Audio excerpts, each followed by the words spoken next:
probably impacted a lot of dirt and eventually tripped it. So here, let's take a look. Oh, that's something happened prior to getting out on the dirt. So he was upside down on the pavement. On the racetrack, yeah. And I would what has to happen there is with open wheel racing, IndyCar style racing, you lock those wheels and one car is launched off another car's wheel, and that's got to be what happened. Well, it's only Mitch's 8th race of the year. Yesterday here at Infineon, he started 8th and finished in 11th position, and his day ends upside down. But it's good to see that he was able to climb out of the car while it was still overturned, and apparently is okay. Well, next up for the Firestone Indy Lights, the chase for the Firestone Firehawk Cup concludes at Chicagoland Speedway. Don't miss the incredible side-by-side action as the Firestone Indy Lights champion will be crowned live for the first time ever. The Chicagoland 100 airs on ESPN2 Sunday, September 7th at 12:30 Eastern. Green flag will wave here in just a moment to restart this race after Mitch Cunningham on the very first lap got upside down up in the high point of the racetrack. He climbed out and is apparently okay. There was no other car that came to pit lane because of damage. Ari Lyondike Jr. did come to pit lane, but that was simply a radio problem. And so we get set to go back to racing once again. So everybody weaving back and forth there, getting tire temperature. Logan Gomez in that all-yellow Izod car. He said, you know, they've made some changes in his car. He feels it's very fast. It's great to be fast, but it's hard to pass here. That's what we're going to watch here the rest of this race. Gomez did pick up one position. He passed Anna Beatrice on that first lap, and so he runs third, and the first 3 cars take off. There's Gomez trying to go to the inside of Daniel Harrington, and he will take second position. Yeah, he wasn't lying, was he? He said, I think I can make some changes in my car, make it that much better. And sure enough, look at him go. Pablo Donoso is the leader of the race after starting on pole as a result of the draw. But now there's Harrington coming back up on Logan Gomez. And that was Bia looking down the inside into turn 4. Can you get it done? No. Really, really tough to pass here. And it's in the green and white car. That's J.R. Hildebrand right behind her. Then come the 2 contending for the points. Antonucci is in the red and white, and Rafael Matos right behind him.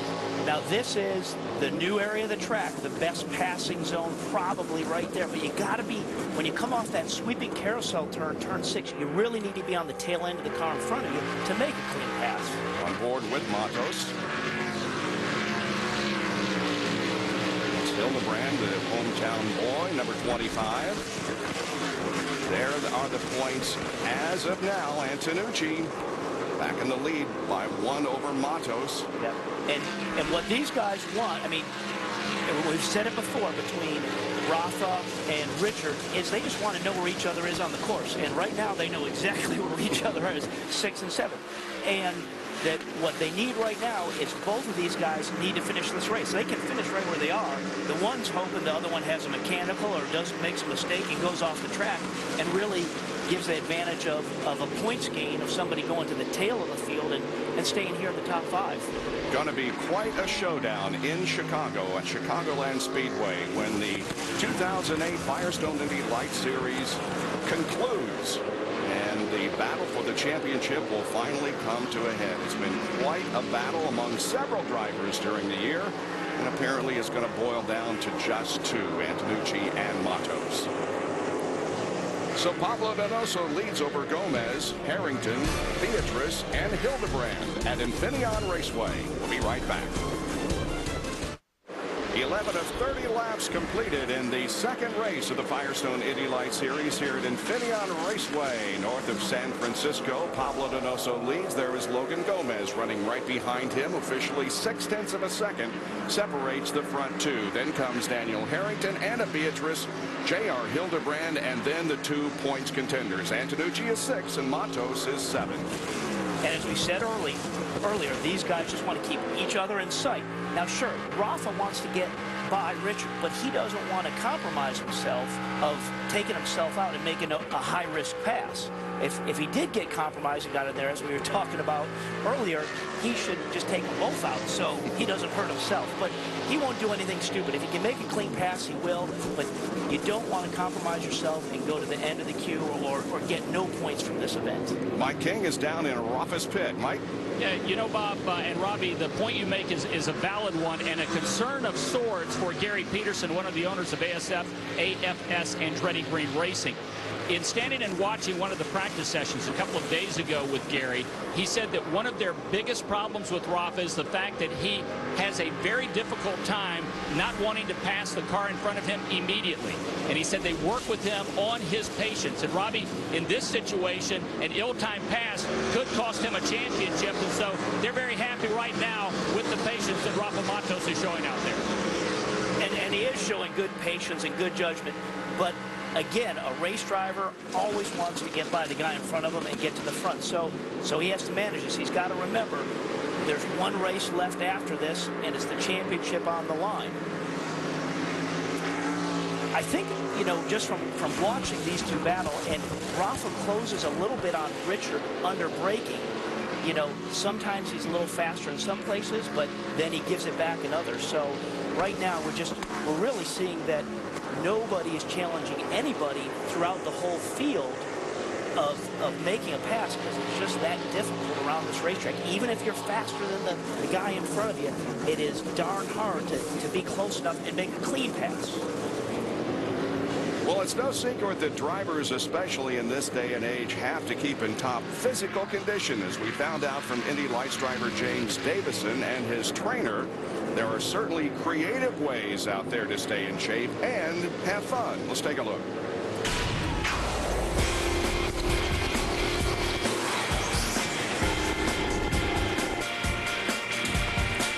What the drivers do every day: race or work out. So I made a program where we do a specific stints in the car and then immediately come right back out here and do circuit training. Okay, this will be the last one. Then we're going to go right back in the cart. 3 minutes. 5, 4, 3, 2,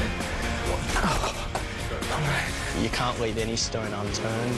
It's such a fine line between making it and not.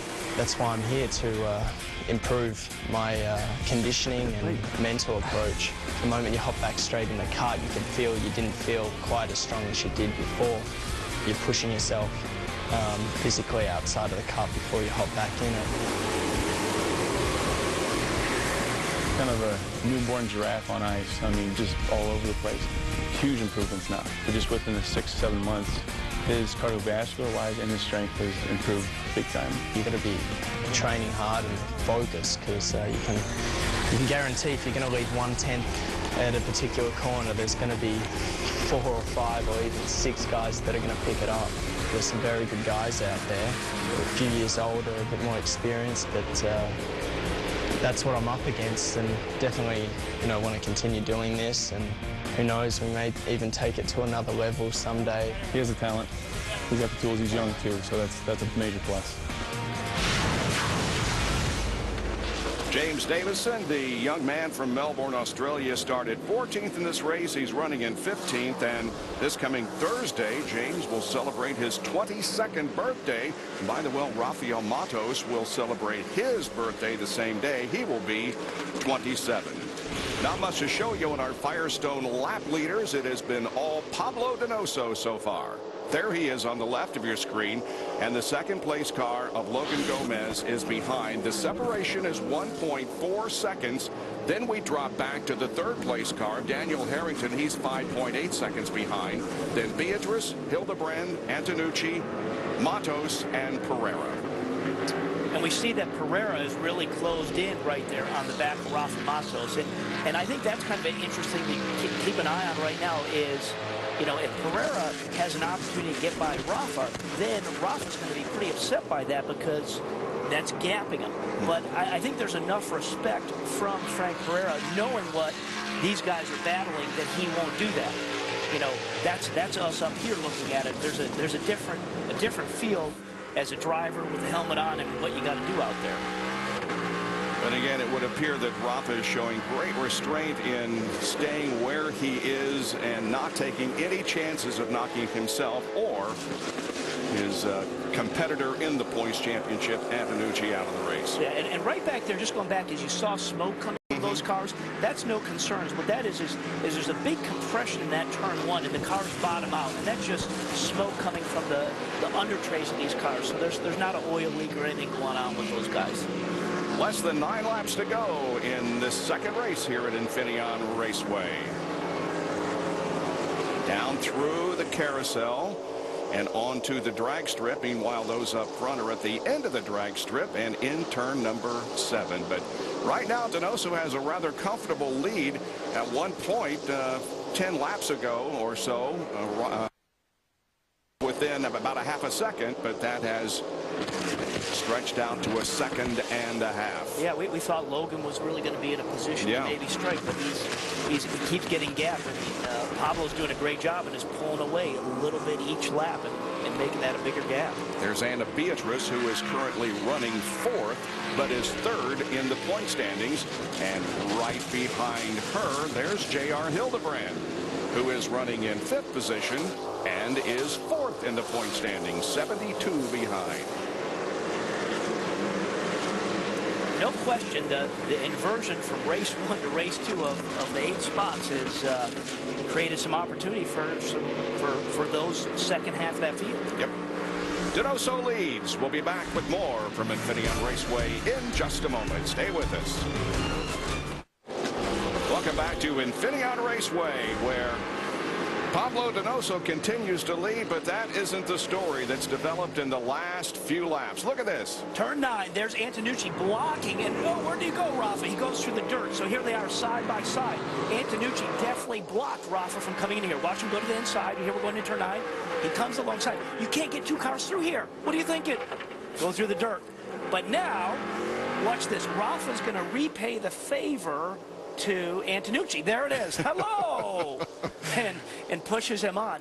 Now we heard maybe that now Antonucci, I love watching that. Unbelievable. But Antonucci now maybe has a little bit of a gearbox problem, or that's a professional punt. Yes, no kidding. Man. No doubt about it. That's... Well, all of this has moved Matos to 6th and Antonucci to 7th, and it has given Matos a 3-point advantage in the point standings. There you go. And we're looking at Antonucci there. We were getting on a radio that maybe he had punctured a tire, but it didn't look like it. Well, in any case, there is 1 lap to go. Pablo Donoso, there he is, has already taken the white flag. 1 more lap on this 2.3-mile road course. Running second is Logan Gomez, but he is 2.3 seconds behind. Then comes Anna Beatrice. She's going to have a good finish if she can continue on this lap. And then J.R. Hildebrand running in 4th spot. And then back of that, it's Pereira, who, of course, got by both Matos and Antonucci during that little skirmish. Antonucci followed by, there's Rafa, who is running in 6th. And Antonucci is now in 7th position. So it took a while for something to develop, but when it developed, it was quite interesting. It was great. And the good news here is both Rafa Matos, who's in 6th, Antonucci's in 7th, they're still close together point-wise. I mean, there's going to be, 3 points that will separate them at the end of this event as we roll into Chicago. Boy, what a race that event in Chicagoland is going to be. Yeah, what we just saw between those 2 championship contenders is that's hardball, professional. That's some great racing. Pablo Donoso crosses the start-finish line and wins race number 2 here at Infineon. And he becomes our 8th winner of the year. And we're going to be back to talk with him and more about this on-track incident between Matos and Antonucci in a moment. Second race here at Infineon, won by Pablo Donoso. Logan Gomez finishes 2nd, Beatrice 3rd, Hildebrand 4th, and Pereira 5th.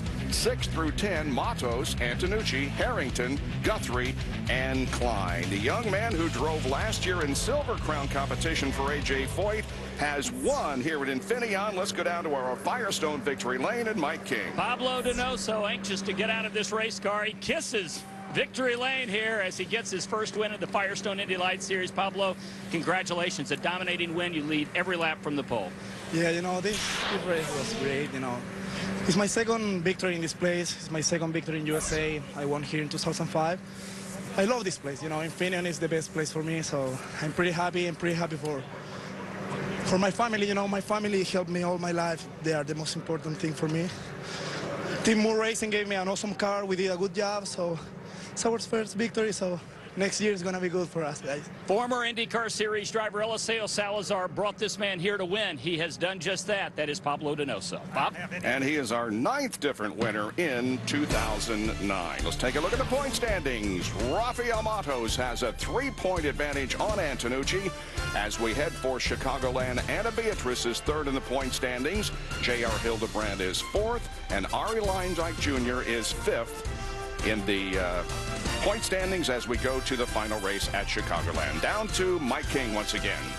Rafa Matos winds up 6th here today at Infineon. And Rafa, a hard-fought 6th place. You and Antonucci going at it. You will go to the season finale with a 3-point lead in the championship. Yeah, very tough race. The inversion on the grid makes things a lot more difficult for us. This track is extremely difficult track to make passing. And I got 5 runs on him. He blocked me 5 of them. And the last run he blocked me. He just completely brake checked me, and I had nowhere to go. He ran me off the chicane on the dirt. I had nowhere to go, and I guess you'll get what you deserve. So words between Rafa Matos and Richard Antonucci following this one, and some hard feelings perhaps that are going to be carried into Chicagoland Speedway for the Firestone Indy Lights Series finale. It was indeed an interesting race up front. Not much action, but boy, we sure saw Matos and Antonucci have an interesting on-track skirmish. That's going to conclude our activity from Infineon. Again, the Chicagoland 100 will be live on ESPN2 Sunday, September 7th at 12:30 Eastern. For Robbie Buell and Mike King, I'm Bob Jenkins. This has been a presentation.